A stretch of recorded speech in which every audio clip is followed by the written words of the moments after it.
பாண்டியராஜ் டைரக்ஷன்ல விஜய் சேதுபதி, நித்யா மேனன், யோகி பாபு இவங்கெல்லாம் சேர்ந்து நடிச்சிருக்கிற படம் தான் தலைவன் தலைவி. இந்த படத்திலிருந்து ரிலீஸ் டேட் அனௌன்ஸ்மெண்ட், டீசர் மற்றும் போஸ்டர் ரிலீஸ் பண்ணியிருக்காங்க. தலைவன் தலைவி படத்தை ஜூலை 25 தியேட்டர்ஸ்ல ரிலீஸ் பண்ண போறாங்க. அதே மாதிரி எல்லாருடைய கேரக்டர் நேம்கான டீசரும் ரிலீஸ் பண்ணியிருக்காங்க. உண்மையிலே நல்லாவே இருக்கு. தலைவன் தலைவி படம் நல்லா இருக்கும்னு நினைக்கிறேன். ஜூலை 25 ரிலீஸ் பண்றாங்க. அடுத்ததா ஹரிஹர வீரமல்லு. இந்த படத்துல பவர் ஸ்டார் பவன் கல்யாண், பிரியங்கா மோகன், நித்தி அகர்வால் இவங்கெல்லாம் சேர்ந்து நடிச்சிருக்காங்க. ஹரிஹர வீரமல்லு படத்தோட ட்ரெய்லரை ஜூலை 3 தமிழ்லையும் ரிலீஸ் பண்ண போறாங்க.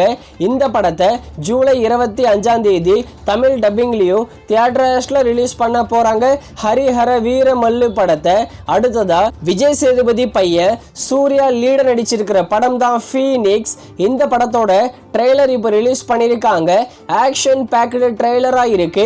ஃபீனிக்ஸ் படத்தை ஜூலை 4 தியேட்டர்ஸ்ல ரிலீஸ் பண்ண போறாங்க. அடுத்ததா நம்ம ஹரிஷ் கல்யாணுக்கு இன்னைக்கு பர்த்டே. இவரு பர்த்டே ஸ்பெஷலா டீசல் படத்திலிருந்து நியூ போஸ்டர் வந்திருக்கு. இந்த டீசல் படத்தை கூடிய சீக்கிரத்துல தியேட்டர்ஸ்ல ரிலீஸ் பண்ண போறாங்க. அடுத்ததா மாமன். நம்ம சூரி மற்றும் ஐஸ்வர்யா லட்சுமி சேர்ந்து நடிச்சு வேர்ல்டு வைடாவே 50 crore கிட்ட கலெக்ஷன் பண்ணி பிளாக் பஸ்டர் ஹிட் ஆன படம். மாமன் படத்தோட டிஜிட்டல் ரைட்ஸை ZEE5 தான் வாங்கியிருக்காங்க. வர ஜூலை 5 மாமன் படத்தை ZEE5ல ஸ்ட்ரீமிங் பண்றோம்னு அபிஷியலாவே சொல்லியிருக்காங்க.